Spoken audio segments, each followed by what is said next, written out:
and the next week. You get the off Friday, you're off, but then the working Friday is paydays. Ah,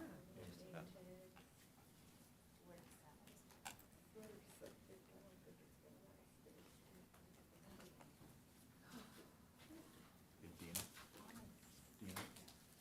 if someone wants to pull, the public wants to pull something from consent, because they have to fill out, applicate a form to you, Yeah. or they speak at public comment to pull. They, like if they wanted to.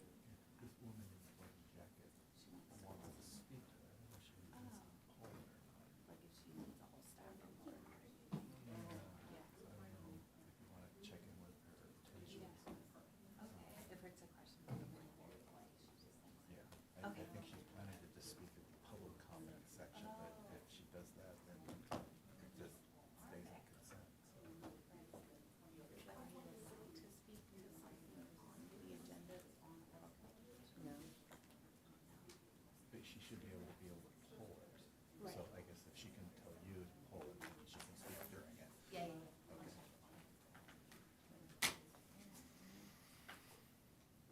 I finally signed up for like all of the Encinitas like emails we sent. Oh, And it's interesting because you can, I didn't know that it gives you like where things are, like permits that are being pulled, and you can find out if there's a CCP meeting, and anybody's, I could go to all of them if I wanted to. Yeah. You know, it's just like, oh, this person wants to put an ADU in, and this person wants to. Yeah, you're I'm like, like, oh. shoot me down, right? No, it's kind of interesting. I mean, to it's read. interesting, but It's you're kind like, of interesting to read them. I'm If on one was in that. my neighborhood, I'd be more interested than, right, I don't even know what that road is. right. Well, I'm on that for Solana Beach and Del Mar. Oh, are you? And Encinitas, and for a little while, you kind of scan them, and pretty soon, Yeah. you you're just like, I get, can't do this. put a I have a rule, real go to job. a junk box. I have a real job. I'll Yeah. scan for addresses, see if Yeah. anything Yeah, jumps even out. when people send me, like, here's the agenda, it's like Dina sends me the link to the agenda. Like, I'll just, when I need it, I'll just go to the website, I know where it is, it's bookmarked, I'll just pull it at that time. And too many emails, I have to find it. I live for the link. Do I like the link too. Yeah, I mean, most people do, but,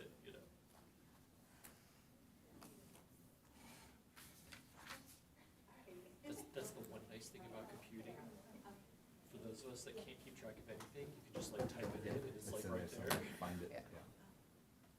So she just doesn't want to make a comment, so because it's specific to that item.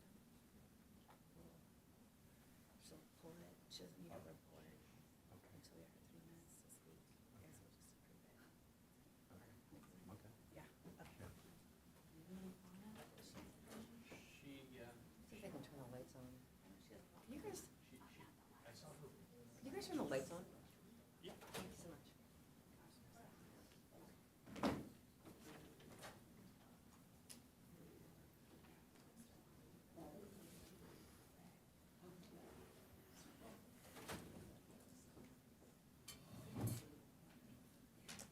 We're missing Anna. Anna had to present last night, or sorry. 2 nights in a row, that's gotta be tough. Right? Whoa. This is not a, like, 8 to 5 job. No, Stay stuck no, in there 20 that's what the minutes. IT guy was telling me, he Yeah. got tired of being here late. Yeah, so was he doing something different? Well, he's still here, but he just told me he didn't want to do the hearings. Hey. How are you guys? 2 nights in a row, huh? Yeah. I saw you online.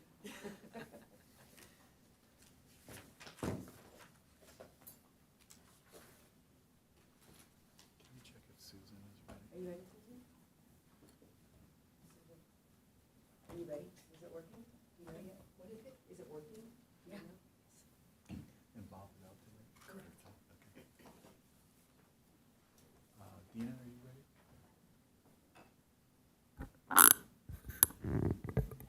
Okay. All right, good evening, everyone. I'd like to call this evening's Planning Commission meeting to order. Dina, if you'd let the record reflect that we're missing Bob Prendergast. Noted. Okay, I'd like to start tonight's meeting with the Pledge of Allegiance, if you'd like to join me. I pledge allegiance to the flag of the United States of America and to the republic for which it stands, one nation, under God, indivisible, with liberty and justice for all.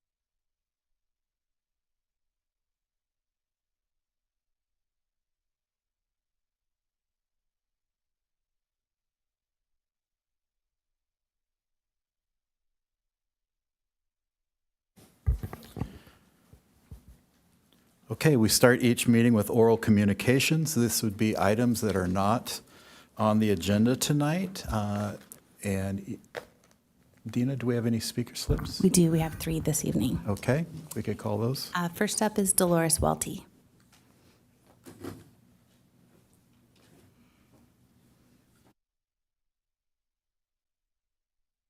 Are you on? Thank you. Dolores Welty from Leucadia on Sheridan Road. And I put a map up here of the La Costa 48. It's only part of the 48. And I get to, it doesn't work if I touch this, so I'll show you here. Sheridan Road comes up this way, and there are houses all along here. The Stidmans live here, and Barbara lives here. You can see it on the map. And this is the Weston 48, or the La Costa 48. And didn't I show you my sewage pump? Oh, good. I've done this backwards for you. Tonight I want to show you the reason you need to think about sewage pumps and teach your planning staff about them. And that's because the top 2 lots and the next 2 under them, lots 12, 13, 14, and 15, are not part of the development. They have been set aside for private family homes. And yet the whole bluff was graded for sewage disposal, gravity flow sewage disposal. It was not necessary at all to grade these top 4 lots. Not at all. On Sheridan Road, where I live, there are 7 homes on sewage pump because they are below the street. Each house has its own. I've told you that. What happened in January 22, 23 of this year is that the 10 feet of fill that had been left on lots 12 and 15 and maybe 13 and 14 began to absorb water. Now the bluff slopes not only to the north, which is where Bataquitas Lagoon is, but also to the west, where that black line is that separates our houses from Weston's property. That's a 6-foot fence. Next slide. When the sludge hit the fence, it went over that 6-foot fence and deposited dirt on Barbara's driveway. Next picture. And in her garage, and it went around the side of her house there. Next picture. And covered her front yard. Now it's been cleaned up a little bit. It was about 1 foot deep in spots, if not all over. The gardener found it. Barbara has 2 homes. One of them is in the east. This one was to be her retirement home with her husband. Oops, I'm out. Next slide. While it put that dirt on her property, it also trenched by the wall. And you can see it just falling in. Now it's regular bluff falling in. Okay, next slide. Please get to the conclusion. And next. And I'll quit after this next one. One more. That's only part of the damage. Next. And next. There, that's a good one. You can see part of that big hole that just left is that dark one.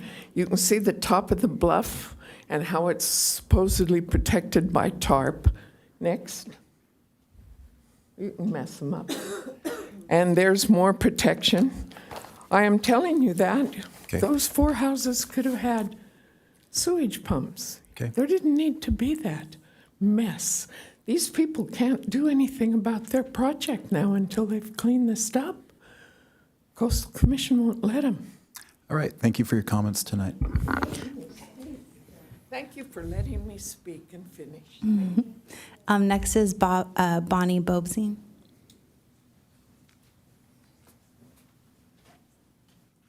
My name is Bonnie Bobzine. At the last Planning Commission meeting on November 7th, I spoke on the permit parking code revision. There were some comments made by commissioners that I found disturbing. One such statement was that, quote, quality of life is not quantifiable and therefore should not be in the new permit code revision. The term quality of life is used in the city's general plan. The term is never precisely defined. It assumes people will understand the term. The term is used multiple times, including in the land use section, the public safety section, and is a main topic referenced in the table of contents. The land use section goal 5 reads, "The city of Encinitas will ensure that the rate of commercial growth does not create a demand which exceeds the capability of existing services and facilities and does not destroy the quality of life and small-town character of the individual communities." Public Safety Section Policy 1.11 states, "The public safety program shall provide standards and levels of service guidelines that assure a quality of life and protection of life and property from preventable losses." The general plan does not provide any quantifiables for quality of life, and yet quality of life is one of the plan's stated goals.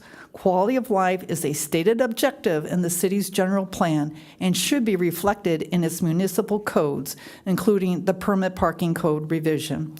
Secondly, I would like to share a real-life story regarding the latest state initiative, AB 2097, which prohibits cities from imposing parking space minimums for apartment developments within a half a mile of a major transit stop. A North Park development did try to comply with AB 2097, and here is the outcome. The North Park Casa Verde apartment complex has 94 units and is located close to the 30th Street Bikeway and walking distance from just about everything. Yet the UT reporter Philip Molnar told of the failure of this Casa Verde apartments to attract renters who can live without their vehicles. Initially, the developer, George Champion, provided only 13 parking spaces to the renters. He had trouble attracting renters. Ultimately, he paid for 80 additional parking spaces at the nearby North Park parking garage in order to attract renters.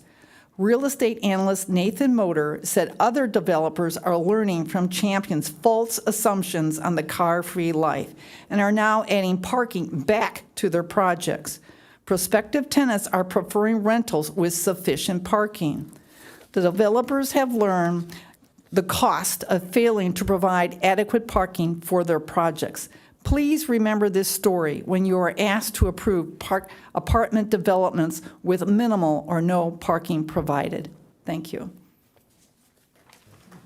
Thank Our you. final oral communications is Lisa Provenzano. Hi, I'm getting laryngitis, so tell me if you can't understand me.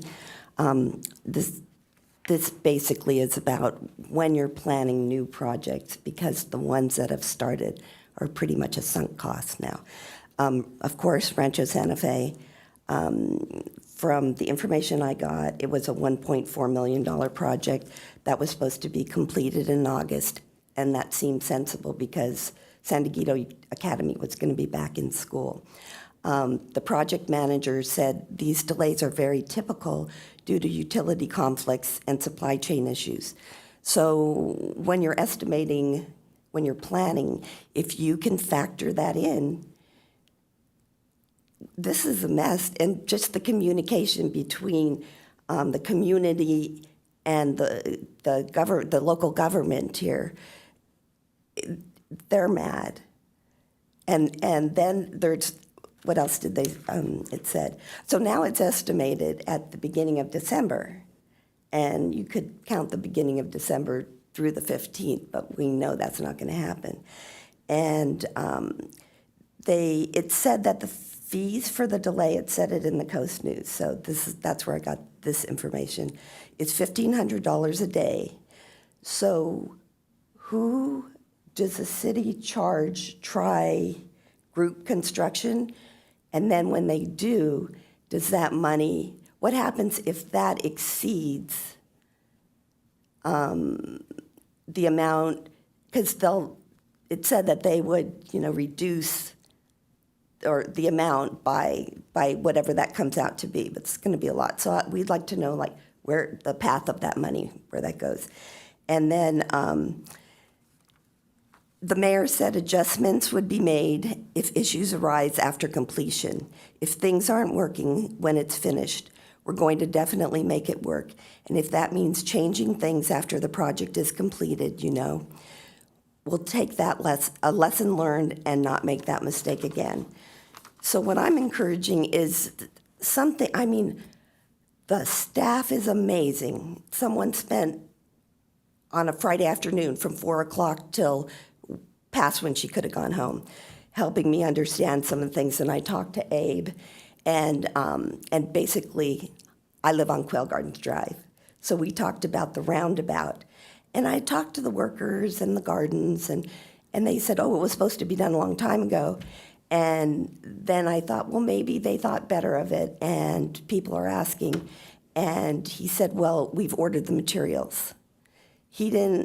I don't know if they got here, and someone realized, hey, there's an event at the gardens till January 5th.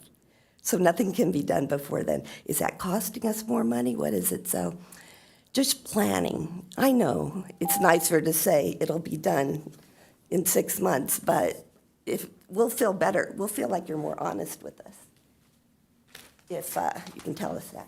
Okay, thank you. That concludes oral communication. All right. The next item on our agenda is changes to the agenda. Are there any proposed changes to the agenda? Seeing none on the commission? We do have one speaker for item 6A. Oh, that's right. Okay, we call that speaker then? That's Carol Main. Maybe I could clarify. Do you want to pull item 6A? No, I'm just going to say a little. You want to say a thing? Okay. So I understand that there's a new restaurant going in by Lucadia Pizza. And I understand that most restaurants have to serve wine and beer to make a profit. That's a big thing. But last night at the meeting, I referred to the city council meeting of 2 weeks ago where the traffic study showed that the roundabout at El Portal had, since it's been built, has had 15 accidents, and 11 of the 15 involved alcohol. And then I kind of put 2 and 2 together, and I thought, well, who in the world has allowed, there's something like 1,500 seats in downtown Encinitas to sit and drink at. And I was opposed to modern times and, been there, done that. I don't drink, and so I am a little partial to sober living and kids and teenagers and everything. And I feel like there's so many people in our town now that we can hardly afford to put drunk drivers on the road or drinking any more than we have. But it's a restaurant, and I'm sure you're probably going to give them the go. But in the future, if there's bars coming, I hope you'll think twice, because we have enough. Enough is enough, in my opinion. Okay, Thank you. thanks for your comments.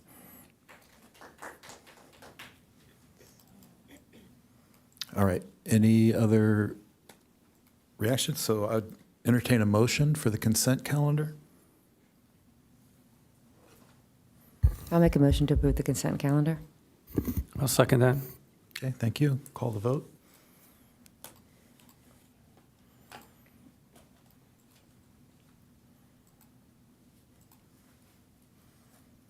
Okay, that motion passes 4-0 with 1 absent.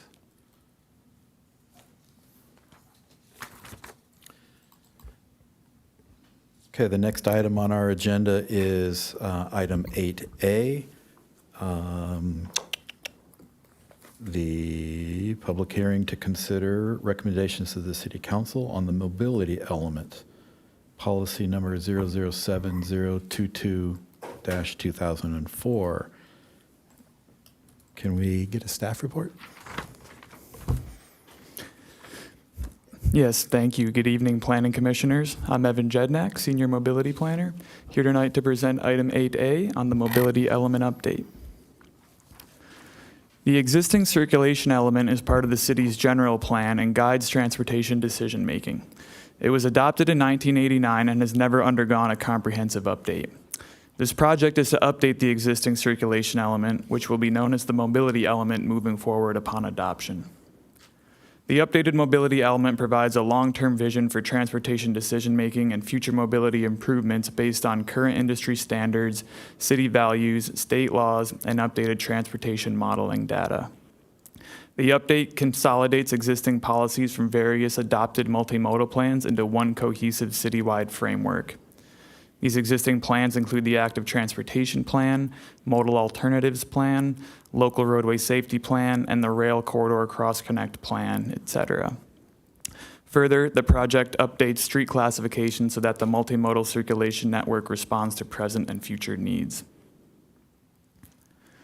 We conducted several community outreach events for this project, including 2 formal public workshops and an environmental scoping meeting, as well as various informal outreach at local events such as the Leucadia's Farmers Market, EcoFest, and Cyclovia. Staff has also presented several informational status updates to the Mobility and Traffic Safety Commission, this Planning Commission, and the City Council. And most recently, the project was presented to the Environmental Commission in September and to the Mobility and Traffic Safety Commission in October. Shown here are the primary objectives of the mobility element. First is to improve the safety, connectivity, accessibility, and comfort of all multimodal corridors to maximize the number of trips made by foot, bicycle, transit, micromobility, and all other modes other than single occupancy vehicles. Next is to reduce vehicle speeds, increase driver attention, protect vulnerable users on local streets, and reduce overall vehicle miles traveled. Third is to provide coordinated standards and direction for improvements to the public right-of-way to enhance the identity of specific areas and create street design solutions to accommodate all modes. And last shown here is to sustain a mix of transportation modes that meets the existing and future needs while minimizing impacts to the environment and community character. This overview slide illustrates the different parts of the mobility element and how it all works in conjunction with adopted multimodal plans. It's based on a tiered hierarchy of documents, with the top level being the mobility element. The element itself provides high-level goals and policies. It also defines a road classification network. While the element is at the top of the hierarchy, it differs down to the Mobility Analysis Guidelines, or MAGs, for detailed technical standards. An example of this, many of the element policies will refer to the MAGs instead of noting specific metrics in the policies themselves. The MAGs are made up of 2 main parts, the VMT guidelines and the LMA guidelines, both of which I'll cover more in a later slide. The MAGs also includes technical information such as tables of street classifications with numbers of lanes and median types, along with sample street cross-sections for each classified street. The MAGs are the middle tier, which then defer down to adopted multimodal plans and standards for even further guidance. Examples of such plans include the Active Transportation Plan, Local Roadway Safety Plan, Public Road Standards, etc. As you'll see in the text along the left side, the top 2 tiers are within the scope of this project, while the 3rd tier multimodal plans and standards are separate efforts that already exist. One of the first steps in developing the element was to identify and establish our existing and planned citywide multimodal network, which includes pedestrian, bicycle, micromobility, public transit, vehicle circulation, and freight facility networks. The figures on this slide depict our existing and planned pedestrian and bicycle networks.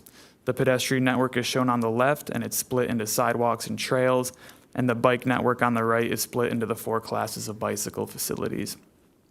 Existing improvements are shown here with dashed lines, while planned improvements from the Active Transportation Plan are shown as solid lines. These are examples of figures from the element. They're not all shown here. There are also figures showing bus and rail lines, speed limits, public parking lots, and truck routes. The speed limit figure does reflect the several streets throughout the city that recently had their speed limits lowered in accordance with the state law AB 43. So establishing this multimodal network was a crucial first step in setting the context for developing the element goals and policies. In addition to updating the multimodal network, the element updates the street typologies for all classified streets within the city. Shown on the left here is a table describing the different street types, and shown on the right is a citywide map of vehicular classifications. The street types are described as follows: Prime and major connectors are the most heavily traveled type and are meant to connect neighborhoods and destinations across longer distances, typically beyond a biking or walking distance.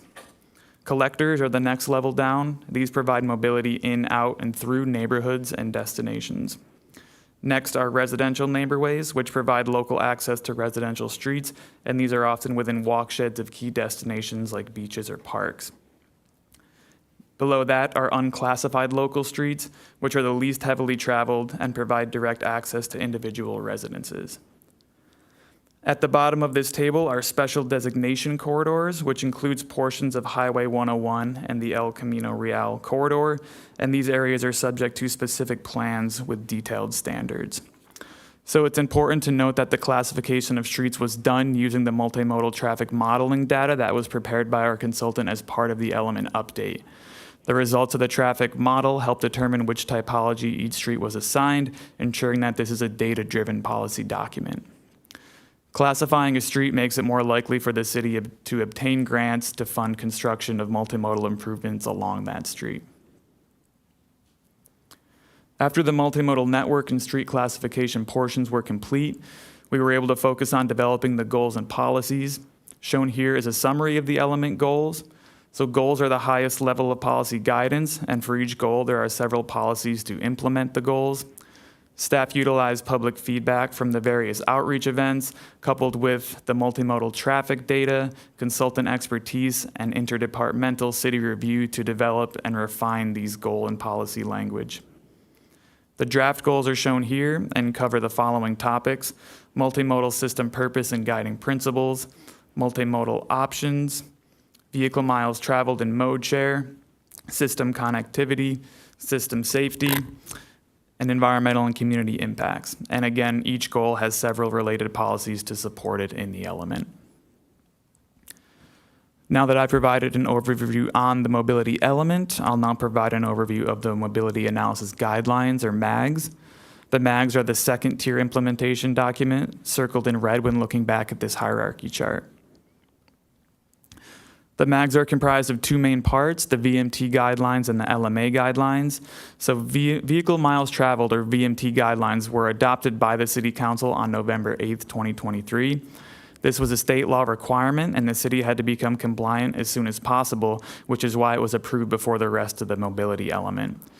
VMT replaced level of service, which is a measure of traffic congestion for CEQA purposes. So now, instead of measuring environmental impact based on how congested roads are, we measure it based on how many vehicle miles are being traveled. The VMT guidelines identifies analysis methods, establishes VMT thresholds for CEQA transportation impacts, and identifies potential mitigation strategies. The local mobility analysis, or LMA guidelines, is the other main part of the MAGs. LMA studies evaluate the effects of a proposed development project on the safety and operation of multimodal network users, which includes conducting a level of service analysis for vehicles and a level of comfort analysis for bicyclists, pedestrians, and transit users. The LMA guidelines set screening criteria and thresholds to determine when an LMA study is required, which will assess the potential need for off-site improvements for development projects. So for example, these LMA guidelines might require that a large housing development has to fill in any sidewalk gaps within a quarter mile of the project, or build a new bike lane within 1 mile of the project, if such bike and pedestrian improvements are planned in the active transportation plan or other implementation documents. This slide shows an example of the technical detail that the MAGs provides to supplement the high-level goals and policies in the element. Every classified street is documented in the MAGs in tabular form with its classification, vehicular function, future lane count, and future median type noted. Additionally, this slide shows sample cross-sections, and there are 23 different street subtypes that are all illustrated with cross-sections in the MAGs. The cross-sections aren't meant to be prescriptive, but they're a graphical depiction of what a preferred streetscape could look like for each subtype given an adequate right-of-way width. The draft environmental impact report for the project went out for the 45-day required public review and comment period, which began on September 6th and ended on October 21st. No comments were received on the draft EIR. To summarize the EIR, there were no significant impacts identified. This is due to the mobility element's focus on non-vehicular modes.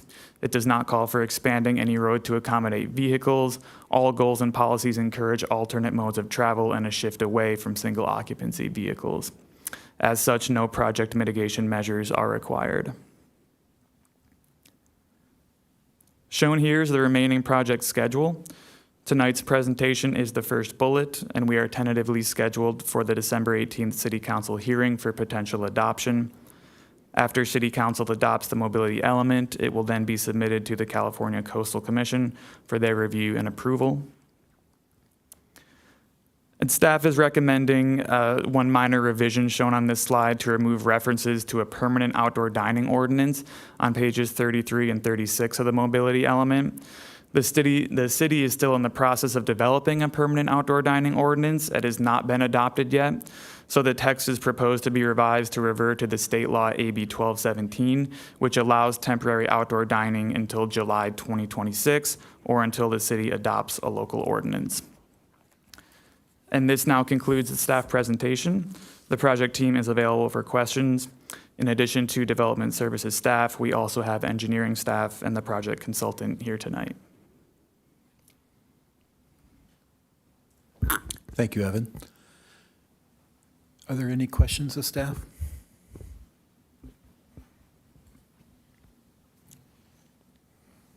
I have a question. So I did have a chance to review not just your presentation, but the document, and I found it very difficult to read and understand some of the networks, the pedestrian trail networks that are as part of this report. Are more detailed and easier to read versions of these documents available for review? Are you referring to the figures specifically? Right, right, exactly. So, for instance, on page 8 of the report, that's the existing and planned pedestrian trail network. And I can identify some streets, but even in this document, I can't really tell the difference between the 101 and Vulcan. Just because it's a very small diagram with a lot of detail. So what I'm wondering is there somewhere that exists a diagram like this that you can blow up the pieces of so that you can see, so like a user could see? We could enlarge this graphic to try to improve the legibility in this document. And then, Evan, is there additional? I'm just thinking. It appears that the quality got degraded from the element which is attached to the actual staff report.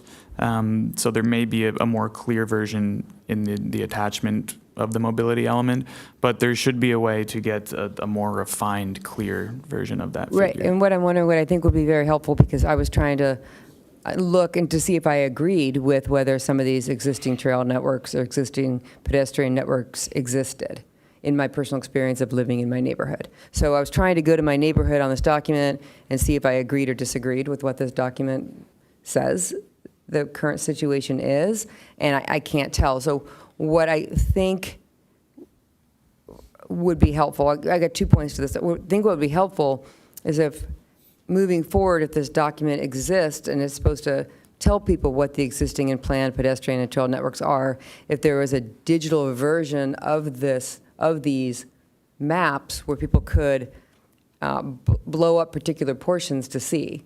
Does that make sense? Do you understand what I'm talking about? Like kind of more like like a GIS map that would be right. interactive that you could zoom in and out of. Right. I think that would be really helpful moving forward for someone to be able to go in and really see, because I know, like for instance, on Leucadia Boulevard, going from the freeway down to the 101, there's not a complete existing pedestrian network on either side of the street, and I can't tell that if that is.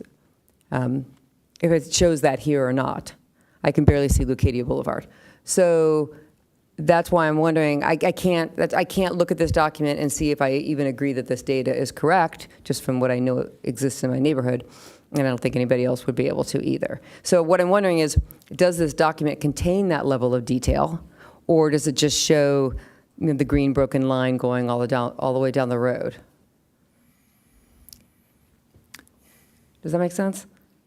Yeah, I believe I understand. I mean, I think it's important to note off the bat, like the existing versus proposed improvements that are out there now, it's a point in time count. So, at some point we cut off and say, okay, this is what's existing, new improvements are always being built. So it's kind of impossible to always capture the most up to date. So, the element will be, and we tried as best we could to capture everything, but it is kind of a point in time count. And, as soon as new improvements are built, then they're not going to be reflected on that. Right, but what's the point in time for this document? Like, is it today? Was it when it was first presented to the Mobility Commission? Like, what date did this become, like, got a lockdown version? I would say, yeah, when it was first presented to the Environmental Commission. Okay, environmental. Okay, so that's what I'm saying, though, is like, I understand that some of the roads have changed, but I can tell you that Leucadia Boulevard hasn't changed since that day.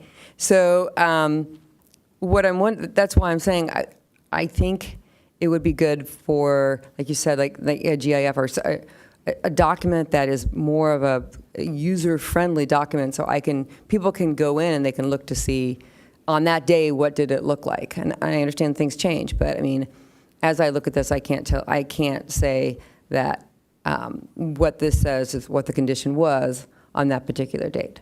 So that's just my feeling about these diagrams. I think they're only marginally useful this way because they're so, it's kind of vague. It's very difficult to tell any kind of detail. And my other question was, I'm curious how the data was collected in order to create these diagrams.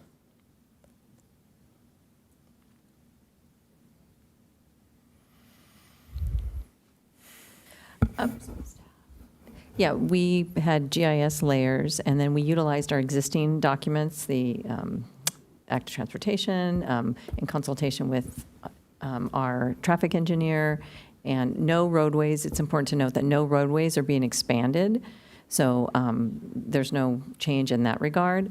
We can certainly increase the size of this document, and then in terms of a link, we can link it to a GIS map, but it's not intended to capture every single change that occurs. That would be more with our traffic division, but to address your point specifically, we can certainly enlarge this map and see if we can create a GIS figure as well to make it more user-friendly and so people can zoom in and out. I think it's important to be able to, even for the city council, to be able to go into this document and make a determination as if they agree that this is accurate as of the day it was presented to the Environmental Commission.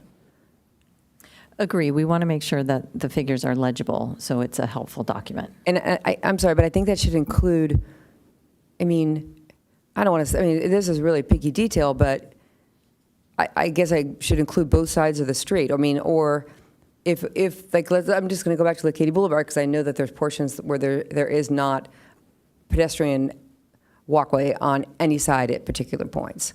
So I think it'd be important for Leucadia Boulevard to show that gap where there isn't pedestrian walkway on either side of the street.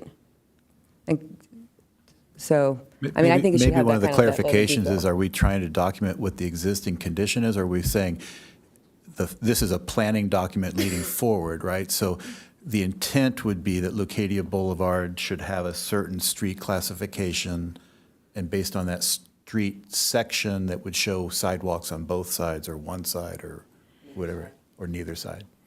That's correct. And then some of our other detailed plans, the active transportation plan would have that finer grain level of detail of what the improvements would actually look like. So this is more of that 30-foot, view. But to your point, we do want to make sure that the graphics are legible, right?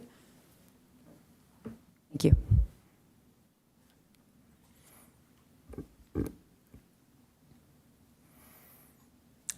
I have a few that I will go into, if anyone else.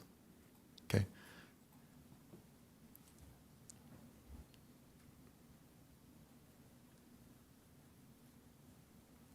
Okay, my question for you is, could you talk a little bit about VMT and level of service? So the state came out a few years ago and said that from an environmental standpoint, it's far better for us to calculate vehicle miles traveled rather than level of service. And that is excluded from a CEQA or a EIR evaluation. But then the city had this kind of antiquated or old method of calculating with level of service. And I get that that would linger a while, but I guess what discussions were had in the development of this document about why we would keep level of service as a measure when the state law says vehicle miles traveled is a better measure? Well, the state law says that it is the measure to be used for CEQA. The state law says that cities may choose to use level of service as a general plan policy that the developers still have to comply with if the city desires. So we've had discussions. We've determined that in order to preserve community character, that we would like to still include a level of service standard. And so as part of the MAGs and as part of, industry standard, we are proposing an LOS standard of D or better for all city streets.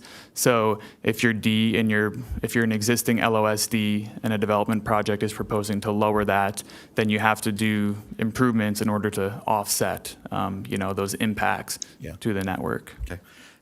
Can I also clarify too, I'd like to get a better understanding of what triggers LMA at any point. It seems like the guidelines that are in the document indicate it's 1,000 trips per day or 100, I don't. Yeah, 1,000 ADT, which is average daily trips. And where did that number come from? That's basically an industry standard. Is it a flexible standard or is it a hard standard or? So that 1,000 ADT comes from the San Diego ITE, Institute of Transportation Engineers guidelines. However, the city does have a municipal code, and it's in the actual document in which triggers an LMA for a project. And it's currently what we use, and I'll read it right here. Any application for a new non-residential project in excess of 2,000 square feet requires an LMA, and then any projects that have 5 or more residential units require an LMA. So with the mobility element, it's going to be consistent in terms of what triggers an LMA today versus what triggers an LMA when this mobility element gets approved.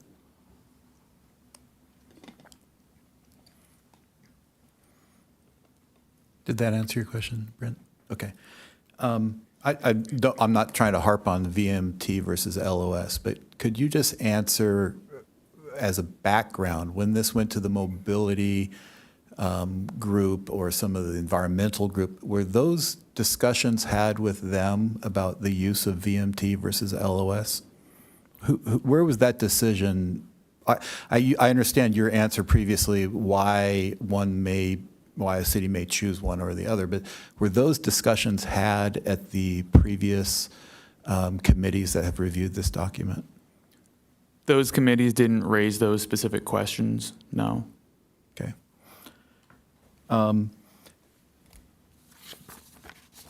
page 31 of 147, Table 2, Land Use Contextual Settings.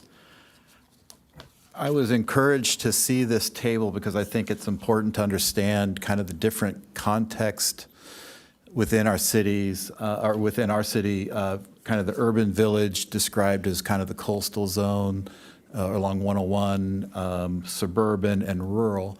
But then I never really see any of this language about context translated into the street classifications, or I don't really see much discussion about it throughout the rest of the document. And as an example, I'd point to Figure 8 and Figure 9, or Figure 9. Figure 9 is the vehicle classifications, and it has 48 of 146. It has Highway 101 shown as a major arterial, and it has Encinitas Boulevard as a major arterial, and Leucadia Boulevard is a major arterial. But based on table 2, one is, within an urban village, one is within a suburban context. And so is this to imply that those are the same type of street?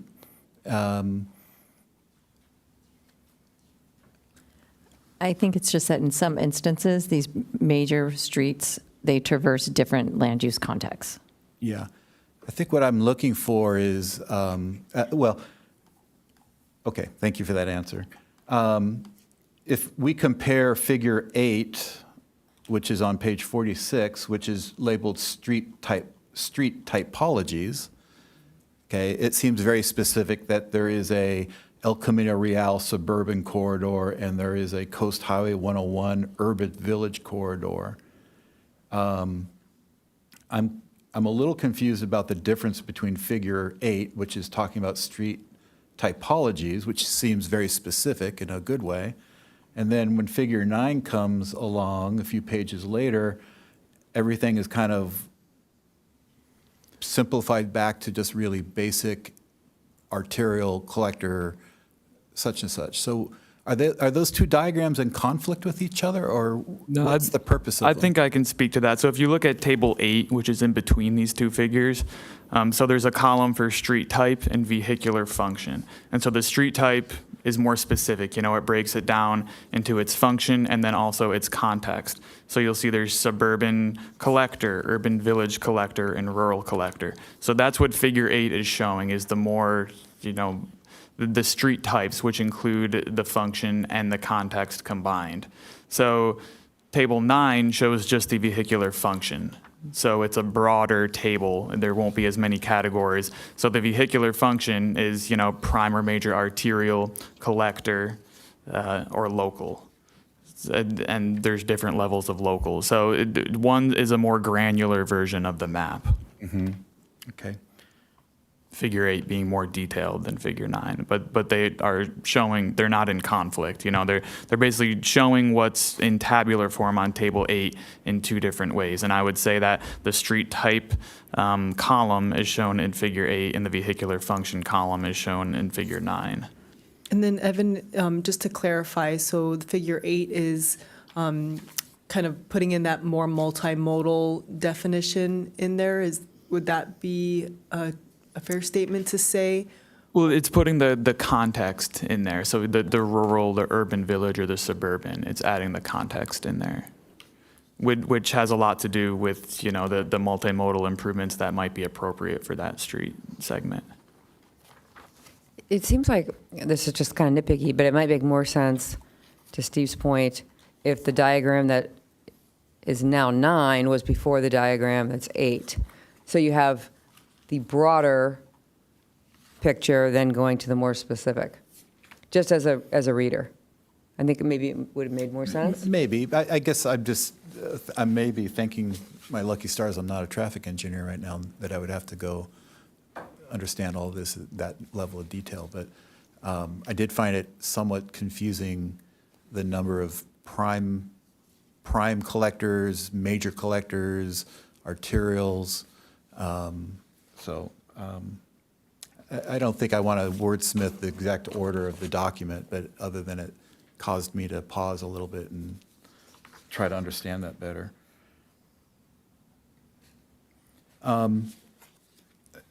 To one of my points is the word arterial keeps showing up, and you had a nice slide that you presented, or it was one of the early figures in the report that talks about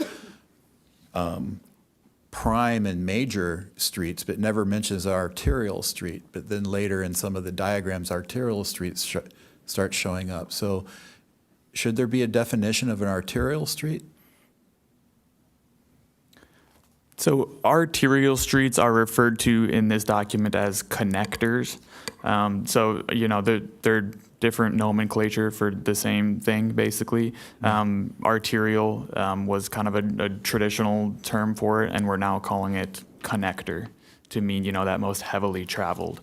And so there's prime and major connectors or arterials. Yeah, so I guess that part, maybe we make a decision if we're going to use the word connector, whether we just refer to connector streets. Anyway, I read a lot of traffic reports, and I was confused about what the difference is, and I think maybe we could clarify that in the document. So I do see on page 9 of 146, it says connectors, and then in parentheses, it says also called prime and/or major arterials. But what I'm hearing is maybe throughout the document, it kind of goes back to referencing prime and major arterials, so just kind of a cleanup of once we say connectors are both, unless there's another meaning behind it. But that's what I'm hearing. Is that correct? Yeah. Okay. I think you answered this question, but I'm going to ask it just to make sure I understood your comment. My question was, when you collected the data to classify the streets, you said classifications were based on real data of how those streets operate. So that would be the existing condition of that street. Did you go on later at the end of your presentation to say that because it was CEQA exempt, because it did not change any of the classifications? So I'm trying to project, if this is a planning document anticipated to say, what will the city look like in 8 years, or what will these streets look like in 8 years? We've locked down what they are today, and we've classified them. But this document doesn't make any changes to the classifications of streets? Well, so the traffic modeling data, which was included as attachment 2, so they did a baseline modeling run. That was 2016. That's our current. And then 2050 is the horizon year. And so the 2050, includes all proposed housing element projects, assuming that they're built in the future. And so using those land use inputs, it gives us output data on VMT. And so we're able to use that as our traffic modeling, which we use throughout, developing these goals and policies. So a street that's a major collector today, or a minor, I don't know if there's a minor collector. If there's a collector street today, there's no anticipation that in the future that becomes a major collector? Based on our modeling results, no. Yeah, so based on all those results, we didn't see that there was any need to increase any, vehicular paving capacity, anything like that. Okay, Yeah. thank you. I'm curious why the street cross-sections aren't mandatory. It's pointed out that they are not prescriptive, and so when they show a bike lane, presumably a developer has a choice of not doing a bike lane, or if they show a sidewalk of a certain width, presumably someone can choose not to do a sidewalk. So Yeah. was that point discussed at these previous groups, and is there the rationale for why they wouldn't become mandatory? Yeah, well, sorry. Excuse me. Yeah, we discussed this with our traffic engineer, and basically, given the highly variable road conditions, we can't really show one cross-section that will be able to be built for all possible conditions.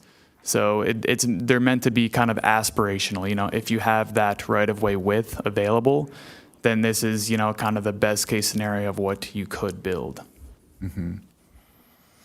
I think we've come across that before where you have this illustration, but as you move along the street, it can't be met along the entire stretch. Right. Mm-hmm.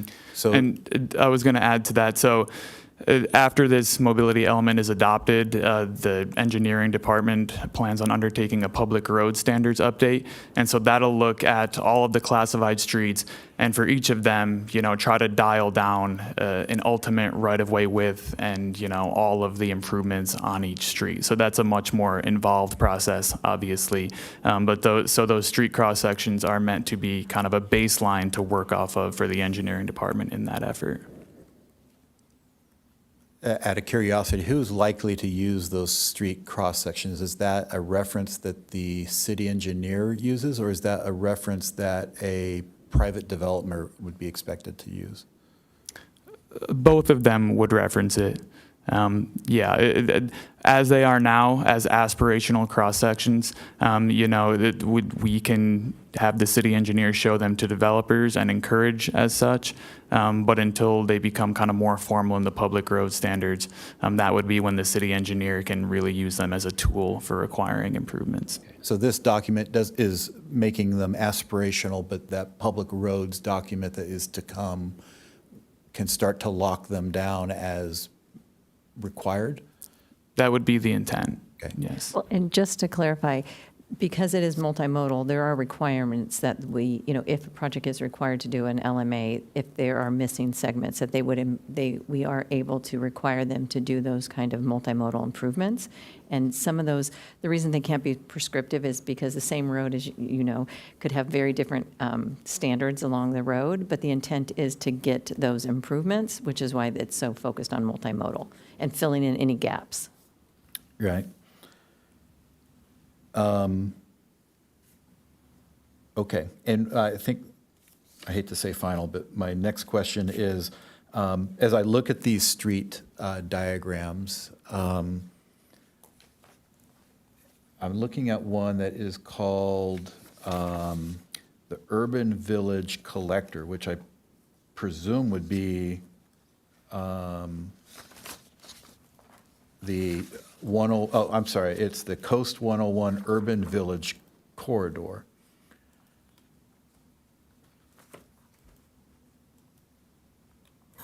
And so it has 2 lanes of traffic and then parallel parking and then a median, a bike lane, and then a planter area and then a wide sidewalk, which looks nice. Right now, doesn't Highway 101 have mostly diagonal parking? So we show a lot of parallel parking. I guess I see 4 diagrams called Coast 101 Urban Village Corridor. They're all labeled the same. And they all show parallel parking, but no diagonal parking. So would one of these be expected to represent, say, the street cross-section through, downtown Encinitas? Not necessarily. I mean, 101 has a highly variable conditions with variable roadway widths. So they're not meant to represent specific segments, no. And I mean, I think to add, just as a limitation of, the software being used, that showing the cars as parallel versus diagonal was not an option. Was that software mandatory? I mean, someone couldn't have drawn a different diagram? I The went to that project was website not to look at scoped for that. Street Mix, and I saw that they had a kind of a plug-and-play system of creating these diagrams, but it does feel like it doesn't truly represent Encinitas in specific ways, I guess. But you've answered the question. I appreciate that. Final question for you is on the LMA triggers. It's a project that's 2,000 square feet or 5 dwelling units would trigger a parking study or traffic study. I'm not sure which term. It would be an LMA traffic study. Okay. So someone that wants to build a single-family house in an existing neighborhood, they would have to do a traffic study under this? Well, no, they wouldn't be meeting those thresholds. A 2,000 square foot project? I can chime in. For residential, it's 5 units or more. So we're looking at a subdivision that has 5 single-family homes or more. When it comes to non-residential, so for commercial use, that's where the square footage is applied, that 2,000 square feet. Okay. I don't know that is clear in the document. Okay, I've exhausted my questions. Anybody else have questions on the dais? All right, thank you. Are there any public speakers on this? Yeah, we do have one, and that's Carol Main.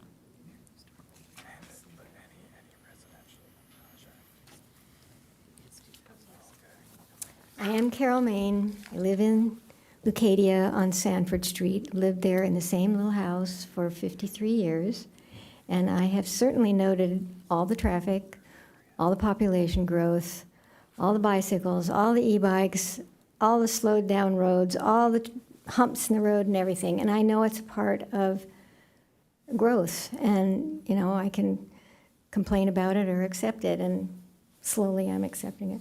But my main points that I want you to think about are, it is so important that the bikers have their own lane. I intensely dislike driving down Vulcan, especially when it's the street market time and there's bikers, everyone in the world's out on Sunday, and cars are, I mean, it's not always and it's not everywhere, but we are now slowed down to the slowest bike rider on the road because you can't go around them. And it's just a weird thing to learn to do, like as weird as getting used to e-bikes. And you used to be able to drive and kind of estimate, hey, I can get around that bicycle. He can't make it up this hill. I can beat him. Now e-bikes just whiz by and you don't really know what to expect. So factor in e-bikes because they're with us. And the other thing I think is important is that so many homes are being built and the developers have just gone, you know, it's a gold mine, a gold rush here. But I feel like if you want to get the cars off the road, we have a train that is so empty most of the time, it's pathetic.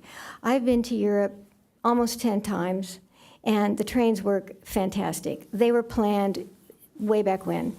We were planned for cars. We have one train that goes along the coast. It's kind of sad.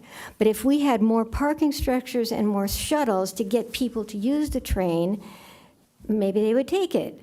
And I think that's a better option than me who's 75 and will never get on a bicycle. So the other thing that freaked me out about the report that I wasn't here to speak about was it seemed very Orwellian, the VMT, the miles traveled. I remembered about a year ago in England, there's a community around Oxford, and if you drive outside your low mileage, you're going to get a toll or a tax or a fine or something. They've got cameras, and it's pretty creepy. And I hope that's not what we're intending by 2050 to have surveillance on us, because, especially not in Encinitas, because that's our town. So thanks for all you do. This is really hard work, what you have to figure out. And good luck with it all. So thank you. Okay, thank you very much for your comments. Chair, we do have one more speaker. Okay, we'll call that one. And that is, 20 seconds left. I remembered that when I was at the meetings here for Modern Times, when they wanted to build the bar there, and everybody came and nobody wanted it, and the sheriffs didn't want any more bars and all this sort of thing, their way to get their bar was to say, our customers are going to ride the coaster and come here and drink. And they drink responsibly, even though their beers are like this big or something. Apparently they're huge. And I wonder if that happened. But that's another case for, let's get real about what the expectations are, and if anybody rides the coaster to go drink in our party city, I don't know. Okay, But thank you very much. Maybe you can find out. Thank you. okay, next is Molly Hintland. Hi, Molly Hintland. I live in Pacific Serena, just off Rose Bay. I just had a quick question. The public review for this is a pretty big project if we're updating since 1989. So my question is, were we sent notices? I don't know the noticing that went out, but it's been to the mobility group, the No, I environmental understand group. that, but for public review. So my question is, because I take traffic very seriously, I've done a traffic calming petition for my neighborhood. I know it's top of mind for everyone. I just downloaded it today, and it's pretty overwhelming. You're asking some really good questions that I came to the meeting so I could hear the questions that you would ask. And I was confused by the document personally, and I'm not a traffic engineer. But from a public review standpoint, I feel like something of this magnitude needed a little bit more solicitation of public input or education. I go to farmers market, but I never saw a tent. I don't go every week. So the outreach, I think, missed the mark as far as, you know, we're having all this development, we're having all this kind of changes to our city, and this is a serious document that is going to dictate what Planning Commission with new developers decide. And it also dictates just how we are in this together. So I didn't prepare a script, so I'm kind of rambling, but my point was the public review. This is something that I would find a lot of us who are very active and do come to Planning Commission and do go to city council meetings would have been more involved. And the window of the time that it was put out for public review, September 6th to October 24th, I think we were all very much into campaign mode and watching, you know, lots of things. So something of this magnitude, I would have expected a little bit more public awareness for review, for input. So it's no wonder you didn't get any input. And it's also a lot of information that's, you know, pretty high level. So maybe it needed to have better descriptions of the different categories of streets, because I had similar questions that you had. So thank you. All right, thank you for coming tonight. No other comments? No, that's Okay. I will close the public comment portion of the meeting and open it up to commissioner deliberation. Oh.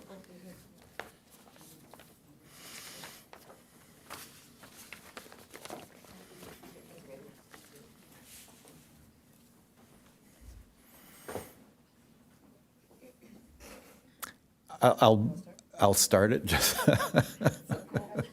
I would share the last speaker's concern that the mobility plan is a pretty major influence on how our city will develop and operate in the future. Some of my questioning, I question why we're still hanging on to this level of service metric. The state seemed to have come in and say that VMT was a preferred metric. A lot of the stated goals, I think there was 6 stated goals for this document, and 2 of them directly kind of link to the idea of VMT supported kind of things, multimodal, closer proximity to services, fewer miles traveled, and all of that. And none of the stated goals primarily say speed through intersections. So my disappointment, I think, is that level of service still shows up in there. I think it, you know, like we're seeing this at the very tail end of a lengthy process, so I want to respect that work has been done to get it to this point. But I guess I'll put that out there for discussion purposes. My initial hesitation because of level of service, which in my mind seems to be kind of an outdated mode of thinking that vehicles need to travel at a certain speed through every intersection. And then we simultaneously talk about quality of life and safety of pedestrians, but if we have slower car speeds, it increases, you know, it reduces fatalities and accidents in that way. It does make bikes and pedestrians more comfortable if the cars are traveling at and if we have a little more proximity to services, then maybe we can drive less to get there. So I don't know, there's a big discussion, I think, statewide about VMT. It seemed like a decision was made at the state level, but we're kind of clinging to level of service. And I think in part, we're doing it because we feel like that's the only thing we can hold over a developer's head if they come in and want to propose an apartment building. But in truth, all of them have incentives and waivers, and every time we've had an apartment building and a level of service of F or something at an intersection, we say there's a overriding need for the affordable housing, and we waive the requirement for signalization or whatever that might trigger. So I'm not sure that we couldn't find other measures, use the VMT and still have ability to ask that developers widen a sidewalk or do these things on the street diagrams. So that's my first point. I have a few others, but maybe if anybody wants to respond to that idea. Well, I pretty much agree, and I think the overriding concern on the mobility plan for me is always going to be safety. And so the number of vehicles on the road, as it increases, safety decreases. As the speed goes up, safety decreases, and as the speed goes down, these things are all proportional. I think if we say that we're accepting an LOS of D, it's not a very good prognosis for safety. So I think all of these things are important in terms of evaluating, is it safe? That's the bottom line for me. Mm-hmm. What does this VMT number mean? And so I don't understand at all, frankly, how we can say, oh, well, we have the overriding need for affordable housing, and so we're just going to toss out safety. I don't understand how, since we know more cars, more VMT increases danger, it makes it more hazardous for pedestrians, bikes, and other vehicles. I don't understand how we can just toss that aside when we're looking at a project, when there's no possible mitigation for a street that can't be wider or that can't, be having its speed low enough to be safe. Certain things. I don't understand how we can just toss that out. Yeah. Susan, I might clarify one thing. When we talk about level of service D and F, the level of service is not a measure of safety. It's a measure of the speed that you go through an intersection, how quickly the intersection clears. So if you pursue a level of service A, which would be the assumed goal here, you'd have very free-flowing traffic, which would be, in fact, less safe for pedestrians and bikers that are trying to navigate the same intersection. Technically, the reason for the decrease in speed is typically there are more vehicles, and they get frustrated, and they may make an unexpected, for example, I saw there was a crossing guard at San Diego Academy, right? And he's helping to control traffic, right? Because right now there's construction there, so there are impacts from the construction that there's a lot of stacking in both directions, right? And so what did the vehicle do? It's going very slow, but it went behind the guard who had his stop sign because they wanted to get into the driveway to drop off their student, And I thought to myself, that's not very safe, because let's say a kid was coming on their bike and they saw the crossing guard with the stop sign, they'd be expecting that car to stay stopped, but it didn't. Yeah, I don't. Went Unfortunately, behind the guard.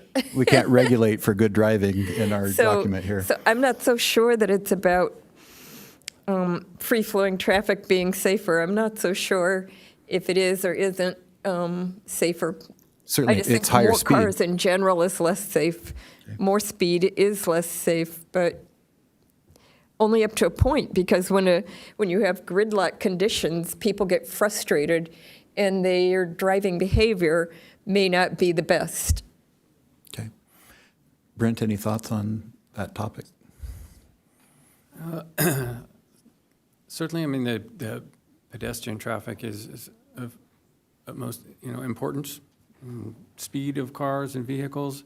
I mean, there's a lot of diagrams in here. Perhaps it seemed like maybe if there was a little more emphasis on the safety aspect of using those diagrams, as well as just clearer diagrams in some aspects.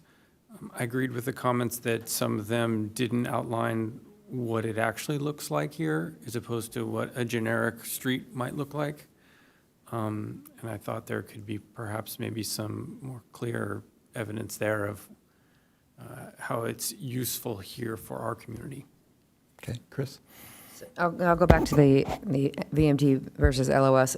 I'm just wondering, is there a reason we need to keep hanging on to LOS if we can require developers to make the changes that we want another way through VMT or some other avenue? Yeah, our traffic engineer can clarify some of the reasons why we still retain LOS and some of the comments made regarding LOS versus VMT. With regards to vehicle miles traveled, VMT, the state's goal is to reduce greenhouse gases. So through VMT, they believe that they are promoting infill development and kind of preventing sprawl, essentially.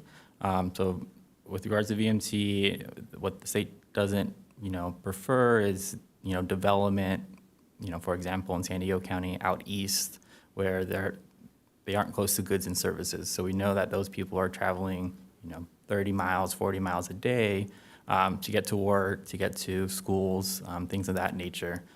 So VMT is just strictly greenhouse gas, and the state's goal to reduce that.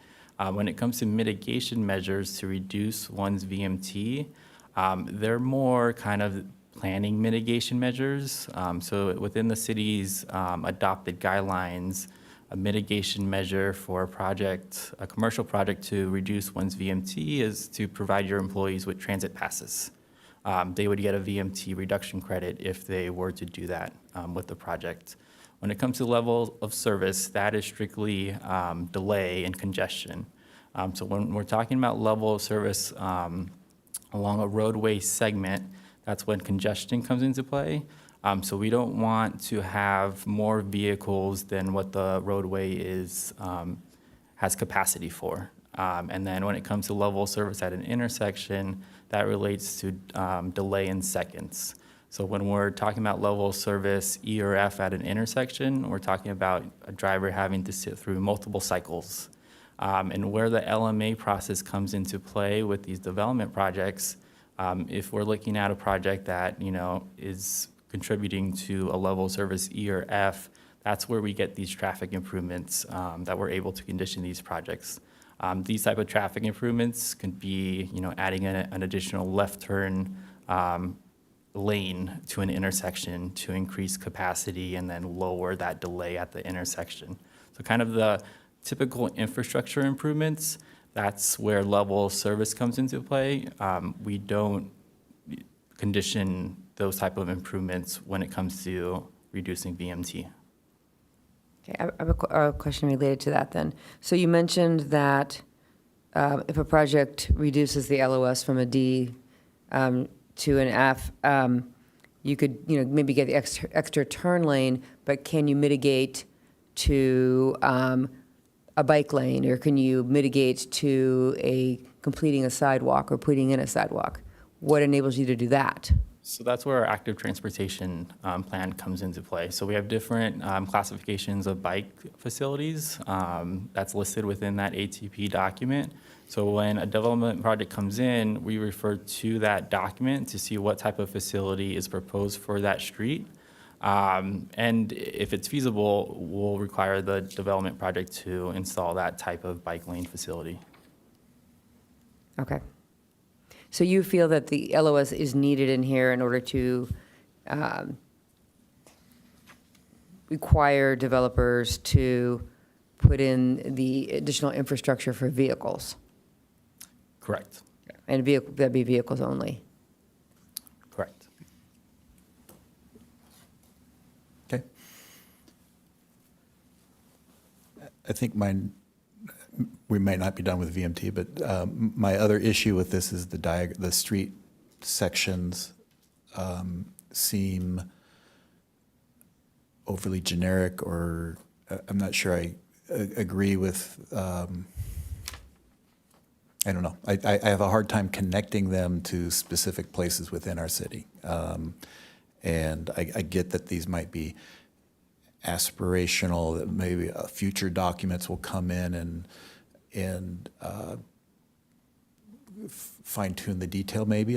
But I also hear that that's the, hopefully, or the intent that maybe that doesn't happen. I don't know. But I do wish the document was a little clearer on the diagrams and how those reflected specific sections of our town and what we'd hope to see there in the future. When will the next update of the mobility plan be after this one is approved? Do you have a timeline? I'm sorry, can you repeat that question? Do you have a timeline for subsequent review and update of the mobility plan in terms of if this is approved, then when would the next update occur? Would it be in 3 years, 5 years, or however many it's been? No, this is meant to be a long-term, 20, 30-year document. 2050 is our horizon year. So not saying it won't be updated again until then, but it is certainly meant to be a long-term document. I would like to condition this to be having a timeline that is at least every 5 years, I would say at a minimum. I think that's a city council thing. I think that what we're doing here is making a recommendation to city council to adopt this or not. So I don't think it's within our purview to condition it in that way. But if I could go back to the diagrams, I'm not very comfortable recommending this report as it is with the way the documents look. I agree with you, Steve, that I don't think it has enough detail. And I recognize that maybe my copy that I'm looking at here and I was looking at my computer might not be the clearest version, but I'm not comfortable that I can tell what is going on the roads in our city and the trails and the pathways. I disagree completely. I think that if you wait 25 years to update your mobility plan, it's reprehensible. No, I'm not saying that. We need to have something in this document that assures us, and due to the rapid changes in technology that we've had and that we probably are accelerating in terms of everything I've ever learned, our technology changes and it increases rapidly. What if we have flying cars in 10 years? I mean. Susan, I think I agree with you, and I think Chris probably does too, that it should be looked at quicker. But I think the point is, I don't think it's the Planning Commission's right or ability to dictate when it should be reviewed. I think that's a city council level decision. And maybe someone can chime in if they think it's Okay, well, within for our the purview. record, Yeah, for so city council, what I'm hearing is that I think there's a, that all of our ordinances and documents need timelines for review and update. yes, so some do have state requirements that get placed on city council. The word is escaping me right now, when they're strategic planning.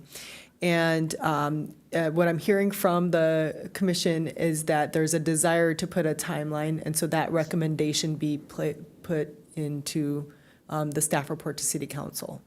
And then, Chair Dalton is correct in that it would be city council that determines when that can be updated based on funding with the city and when they feel that that is appropriate. We could certainly make the recommendation, I think, right? That we could forward this document Yeah, I on mean, to the it's city council acceptable. with I a mean, recommendation. the fact that a document exists for so long without a review, it's just not right. So. Anyone else have other issues or concerns about the document? Those are my two. I just have a clarifying point about the cross-section. So on page 91 of 146, the staff report, so table 3 roadway classifications. So this lists the 23 different types of roadway classifications. So there's 23 cross-sections. One matches up with each of these street types. So if you have a classified street, it will be one of these 23 types. So you can look at, the street in question, look at its ID number on the left-hand column, and match that up with the cross-section. So I mean, you can get pretty close to have an idea of what, again, the aspirational cross-section would be. So to help me play that out, if I'm looking on page 107, a diagram called CC-4M, Coast Highway 101 Urban Village Corridor, where would that, which shows parallel parking, a separated bike lane, and then a sidewalk.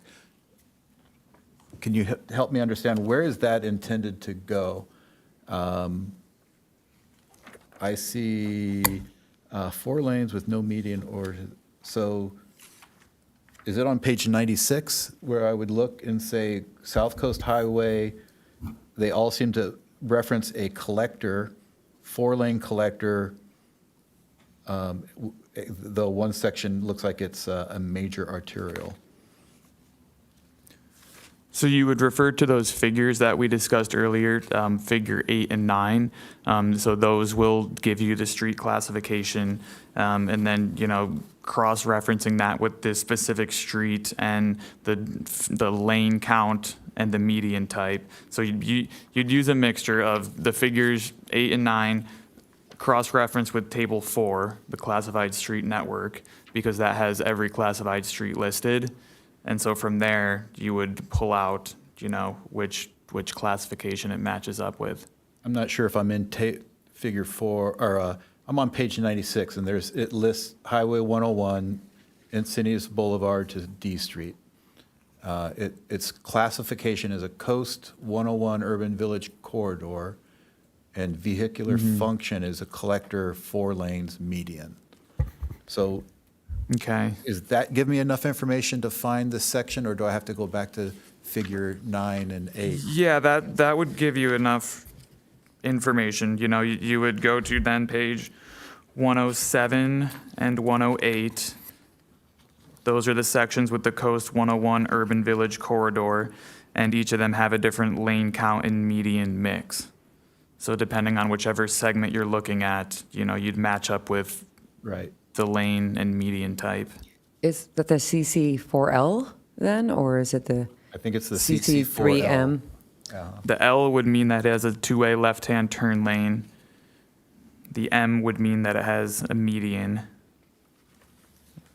And on page 92, it's also called out under the special designation corridors, the CCM4, and it gives you some details of the roadway. Okay, so in that diagram, I'm looking at the CC4L. I'm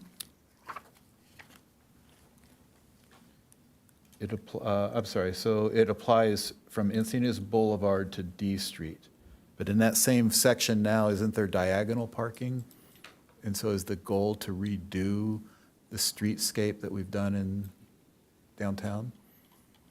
No, it's not intended to reflect existing conditions. These are, we would not go and undermine the streetscapes, but this is just to reflect the street width and the opportunities. Again, we're not trying to capture every single existing condition, and traffic did want some flexibility also to make requirements based on, you know, different segments of the different streets. So they did want flexibility and not having something so prescriptive. And of course, we would take into consideration existing conditions. Yeah, so I get that you're not documenting the existing conditions, but it seems to me if I had a new project on that street, there'd be an implication that I was expected to come in and put in a bike lane and a separated bike lane and follow this diagram. But it seems odd to have such an extensive number of diagrams and then have them be, 1, not mandatory, but 2, still left up to a city engineer later to decide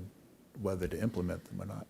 Well, and they are mandatory in terms of the number of lanes and the widths and the sidewalks, and Matthew, you can jump in on that, but the mandatory elements are required based on the street classifications, but perhaps we could clarify to address your comment. I know it does say in the text, but maybe we need to add at the below on each page to say that, you know, the requirements are, they are required, but that these are, final decision will be made by the city attorney, or city. Engineer. City engineer, sorry, Scott.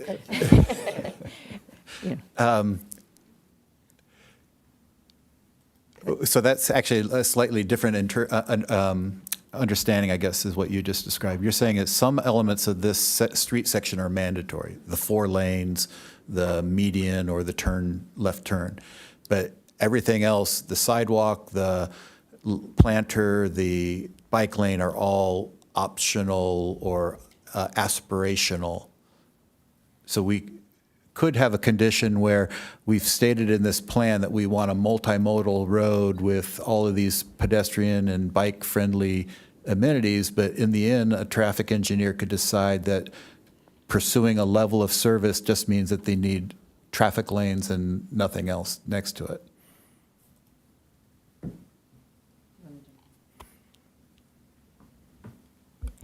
So when a project comes in and, there's a missing segment of sidewalk, that project does get conditioned to build that missing segment of sidewalk, regardless of what these kind of cross sections are showing. If there's a missing link, that project is conditioned to build that missing link. When it comes to bike lanes, it becomes kind of tricky.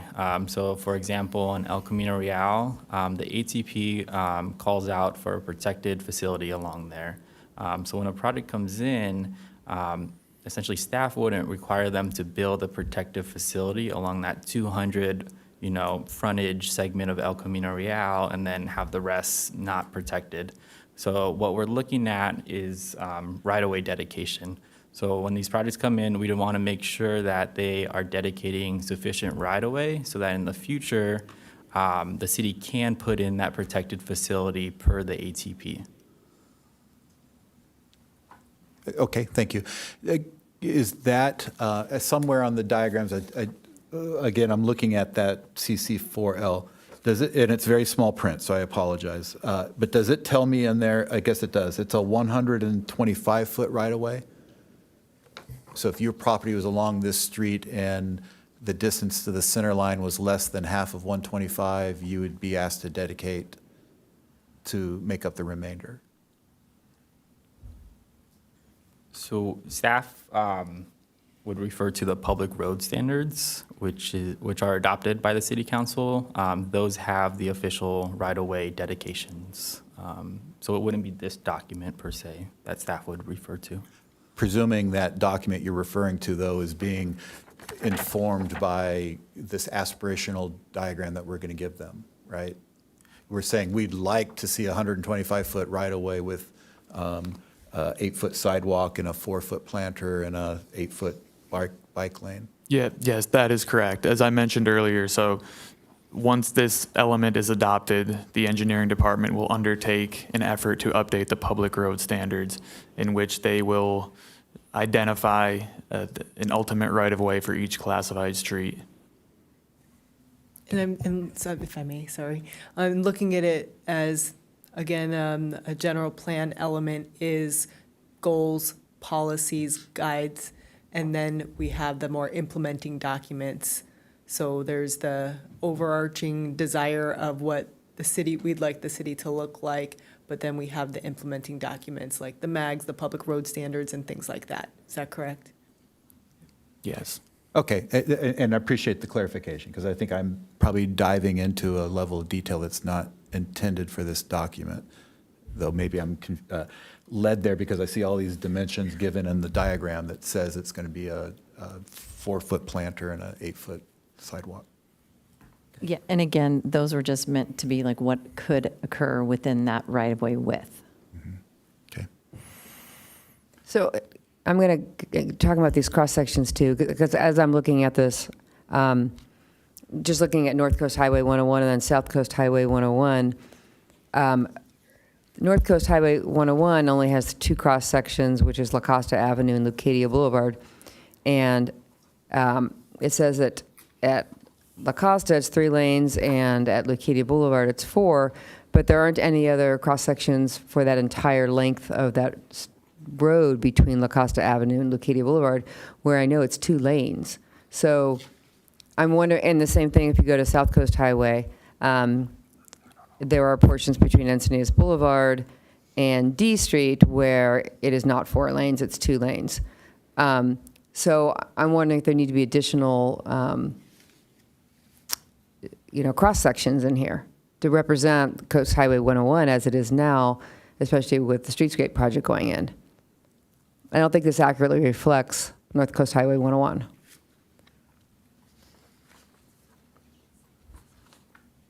Or South Coast Highway 101.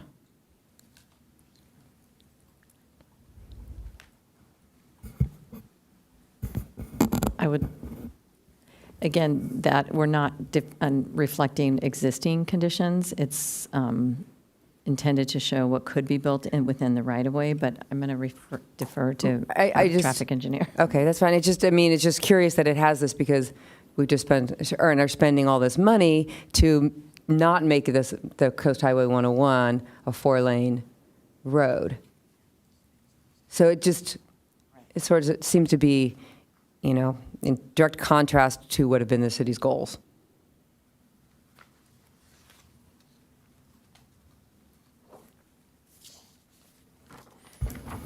We can certainly look at that and see, coordinate with traffic.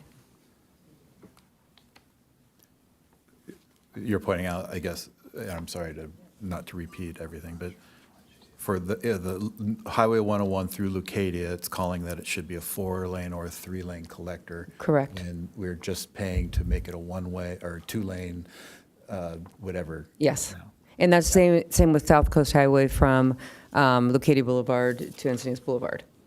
Yes, okay. Yep. All right. In the interest of moving forward, we're asked to make a recommendation to, we could reject the plan and not send it to the city council, or is everything we do tonight just a recommendation to the city council? So it's just a recommendation to the city council. So they will bring forth to city council all of your concerns that you're raising. And then city council would determine whether or not to make the changes that are suggested. Okay. Want to include the language between the arterial and the connector as one of your I recommendations think as well? as a matter of some of the cleanup stuff, I think if I could, I would say I'd like some clarification that the LMA triggers, the 2,000 square feet is for non-residential projects, not, 2,000 still seems like a really small threshold to me. Someone wanting to build a 2,000 square foot coffee shop or something like that suddenly is going to do a traffic study. So in my mind, it's a small trigger, but I think it should be at least clarified if it's not already in the document that it's non-residential, not a house. I think I've heard that we want maybe a higher resolution on the diagrams and maybe some sort of reference to a place on the city's GIS that you could go and find those diagrams. I will say these documents are notoriously, everyone I've ever seen, it looks like they're drawn with crayon. It's hard to read with all the reproduction and stuff. I wouldn't mind seeing some clarification of the term arterial. I see that it is defined in there, but it seems like it's collector and prime and major are used almost interchangeably, and it's hard to track it as a lay person, maybe. Maybe we just settle in on connector streets and refer to them that way. And then I have a hesitation. I would like to see a recommendation that we don't rely on LOS and that we look at other alternatives to using VMT. I think it would lead to a more streamlined and clear or transparent process for everybody involved instead of looking at LOS. And then the land use context, to me, it was important that they identified that the streets in downtown Encinitas are different than the streets in Liebenhain, and those are different than the streets in Park Place. And so I think that's an important part of the document. And it is part of the document, it trickles through the rest of the diagrams, I suppose, but I will express some frustration. The diagrams just feel a little generic to me, and I think maybe some attention should be spent on trying to make those less generic. With that, I would make that my recommendation to, I don't know if I have to say that in legalese somehow, but. I'm sorry, we were chatting about LOS and VMT. I didn't Okay. hear that last part. I apologize. My last part was just that we would make the street diagrams less generic and maybe more specific to, It could be that those graphics could be exported as vector graphic instead of graphics that pixelate. That would probably clear it up quite a bit. And we also, I think, wanted to add in a recommendation that the document be updated more oh, frequently. yeah, we wanted a recommendation, Susan, that we review the document, or the city review the document in 8 years. Sure. Okay. Just to the staff, because I know you're listening and trying to take all this down. I think my confusion over the street diagrams may comes down to that I think it refers to figure 8, figure 9, and these tables. And each one is using a slightly different nomenclature about how, it's not until I get to the figures that I see something referred to as CC4L. Maybe there's just one table that just gives the street classification, the road function, all the different things in one thing. But I don't know, I think I'm getting confused between the cross-referencing between 3 sections of the document. We can certainly take a look at that. And if I may, Commissioner, just to clarify for LOS, and I'm also not a traffic engineer, full disclosure, but the reason why we do keep LOS is that it allows the city to condition those projects that are otherwise exempt from CEQA or don't have to do an LOS to ensure that our streets throughout the city maintain the capacity that is identified in the general plan. So it's more of a general plan consistency analysis. And please correct me if I misstated that. Patty is correct. So each of these classifications has a level of service capacity. So that LMA is important in that we're making sure the capacity is above what the project and existing conditions are. Thank you for the clarification. I disagree, and I'll use my right to disagree to ask for that condition. I personally don't think we should be using LOS, and I think I've looked at it enough in other research to think that it's outdated, and maybe it's a little counter to some of the stated goals. I like the 6 goals that are listed in the document about multimodal and reduced travel. Perhaps it can be a fallback where VMT isn't the criteria, and then we fall back to LOS. I think that's I what would they want to were purge it saying, altogether. Actually. If I may, Chair, did I hear you say earlier that you're in agreement with the improvements that we're gaining from LOS, but to find another manner in which, I'm not necessarily saying that either. Okay, thank you for that clarification. Just LOS altogether and simply focusing on, because the VMT gives us pedestrian, transit, bicycle improvements, but not anything related to roadways. So if level of service goes away, then it's focused on the VMT improvements. Okay. That's my point. Thank you. And to one of the speaker's comments earlier, if we have a genuine goal to meet our environmental, sustainable net carbon zero, all of this, we have to drive less. We have to stop using single occupant cars as much as we can. And if the train is going to become more desirable to do, maybe there needs to be a little congestion in an intersection so that someone will decide it's quicker or easier for them to go jump on a shuttle or jump on a bike or jump on any other method. So I'm opposed to LOS at all levels. Appreciate the clarification. Thank you. All right, so I will put that out as a motion with those recommendations added that we've been discussing. I think you guys have been making notes. Second? Yeah, I support that. Discussion? No, I only just have some concerns about getting rid of LOS completely because I would want us to be able to require a developer to make some road improvements.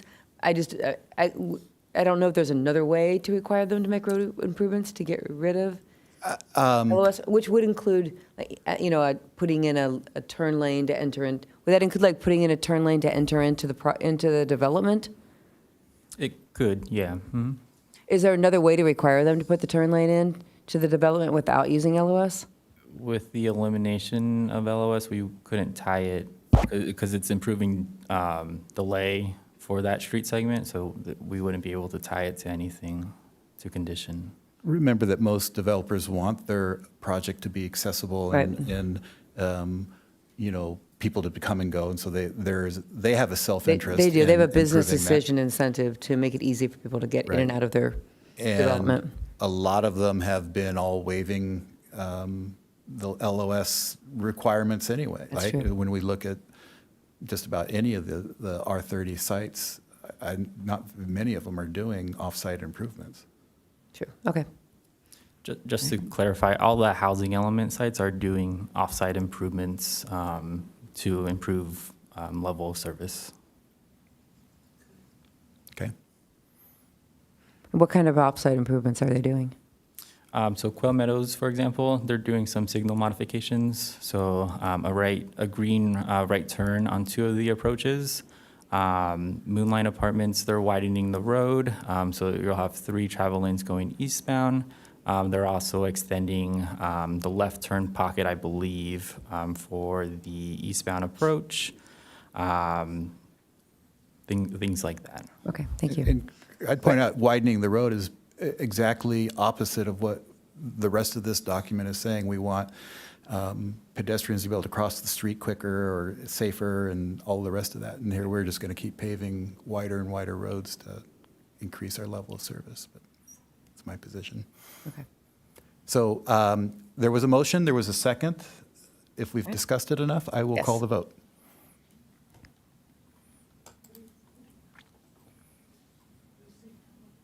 Okay, that passes 4-0 with 1 absence.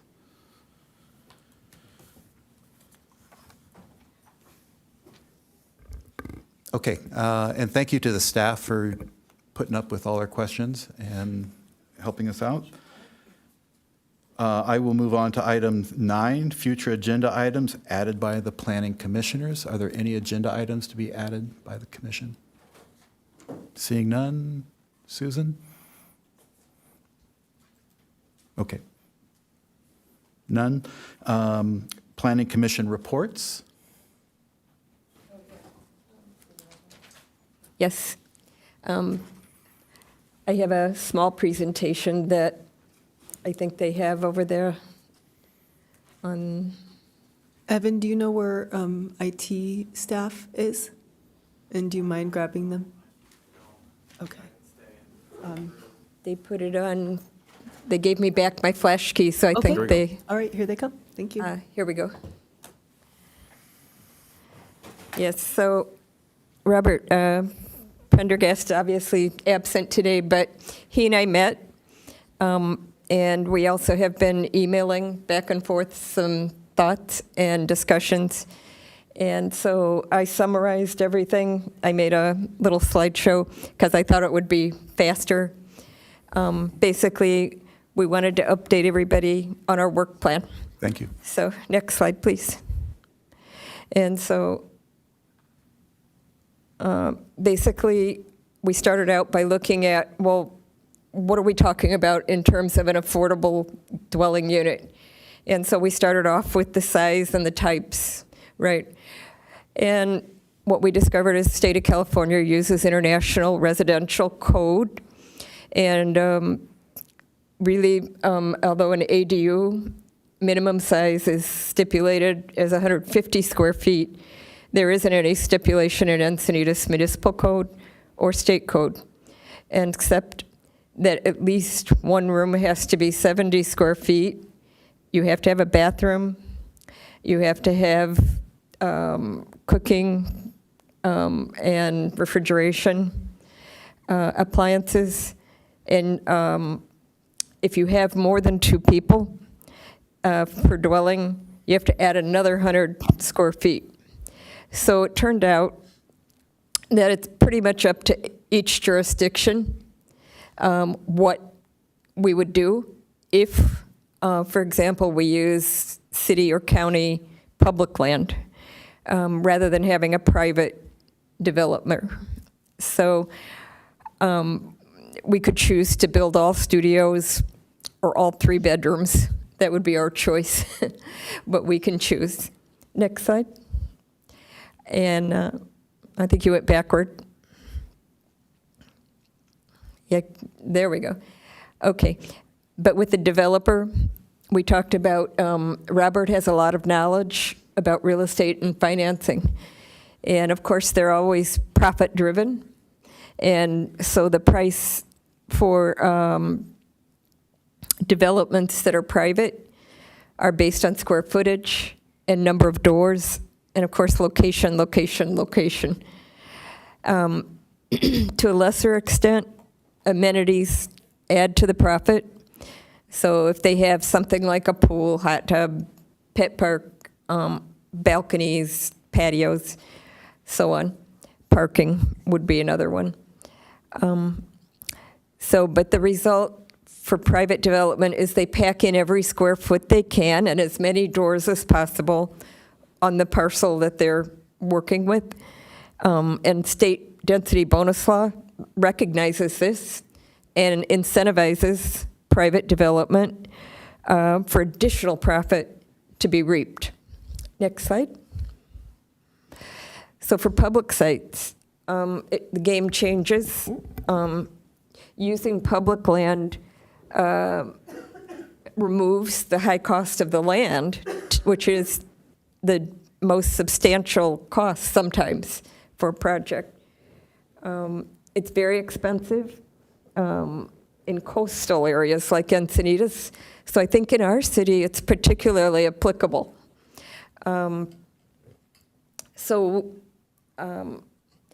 We, as a city, are part of the county, and our county is regulated by SANDAG. And even if Encinitas is not growing per se, or hasn't been growing over a period of time, we have to still generate affordable housing units. It's considered our fair share, is the term they use, of the county housing. So we are deemed metropolitan in terms of how we're viewed because we have more than 50,000 population. And so this has resulted in an initial RHNA apportionment to our city. And it actually was something like, I think it was something like 2350 or 38 or something originally, but one of our past mayors was able to negotiate it down to 1554 units. Okay. So where we're at now, I'm going to the next slide.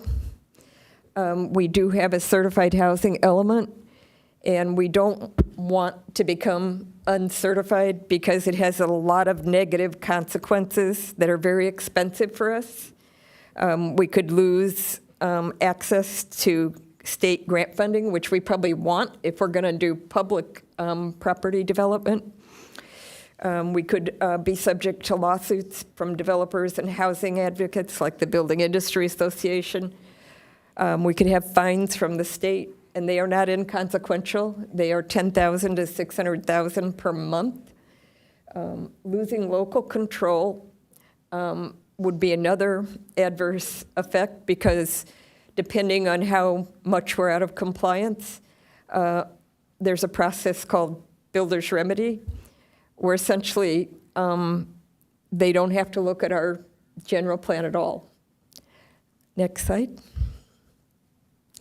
So Encinitas, recognizing all of this, our city council began this Affordable Housing Task Force, acronym AHTF, in an attempt to restore more local control. And so they did a final report, which was approved by them November 12, after a series of 9 meetings. I reviewed the prior meeting work and the final report, and I attended in person the November 12 final meeting. Public were able to attend and comment over their entire process of their 9 meetings.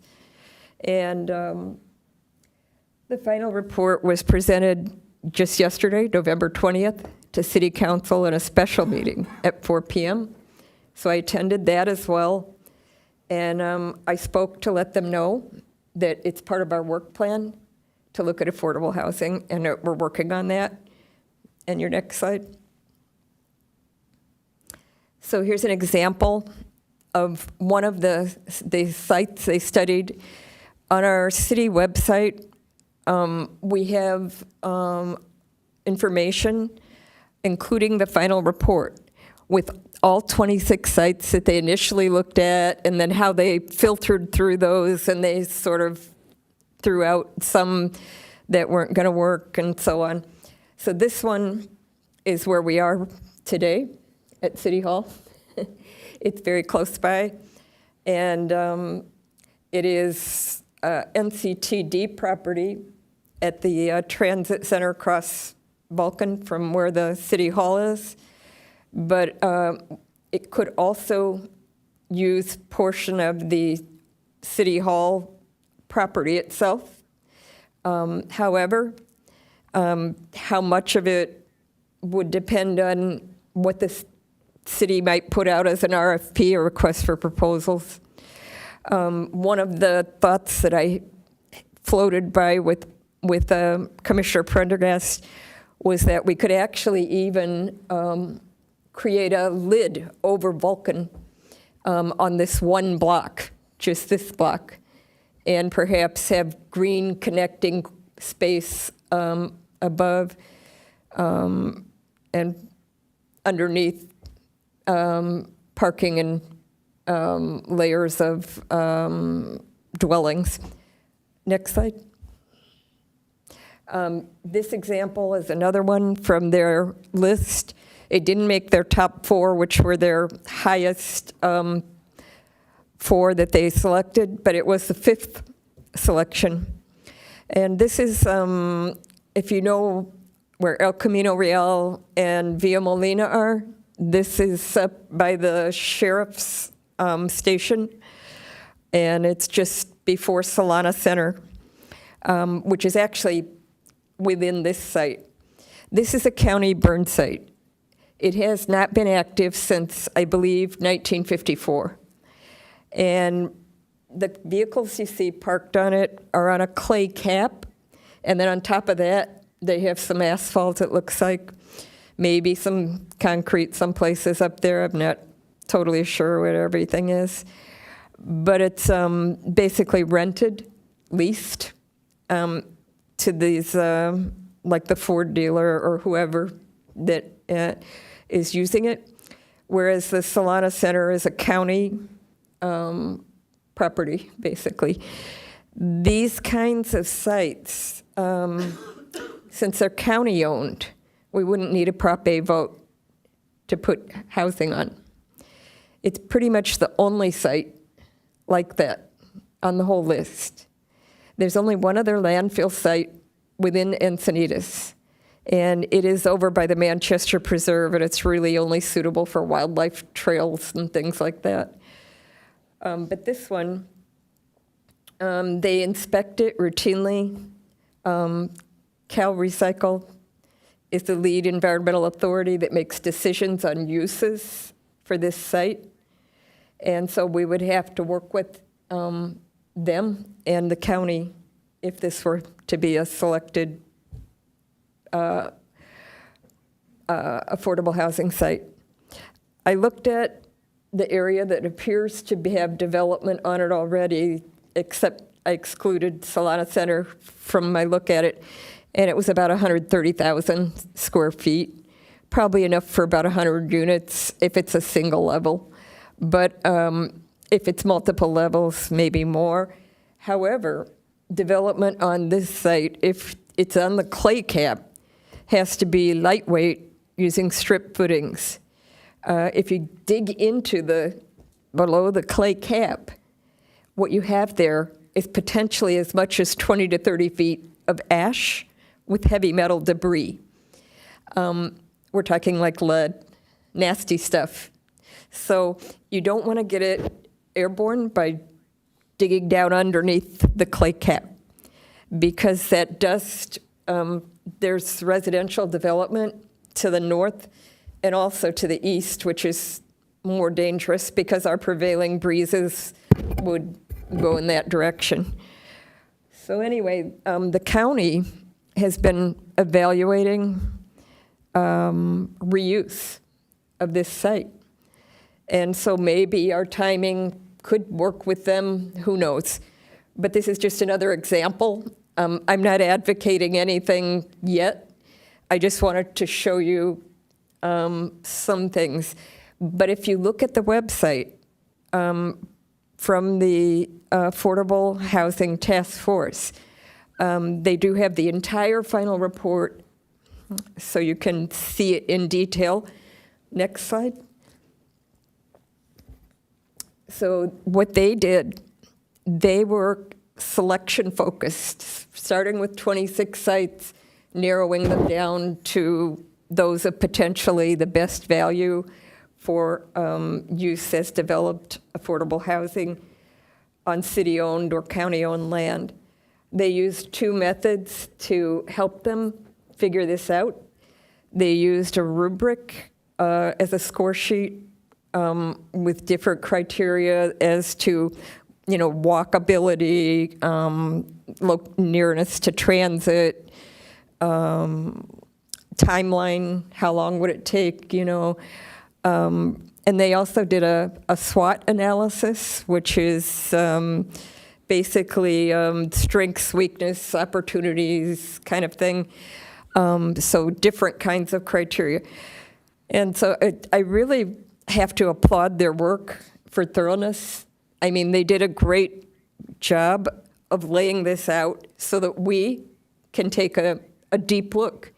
The information that they provide, not only the locations, photos of aerial photos of the sites, the square footage or acreage, they also gave information about things such as potentially doing a hotel on a site, or different things that give us some ideas and things to think about.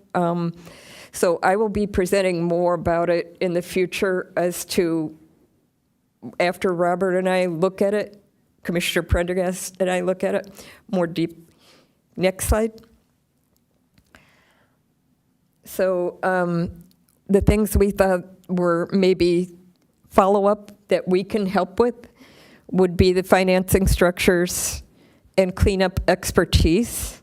We didn't observe or report out of financing structures for investigated property or specialists with expertise on cleanup other than Cal Recycle.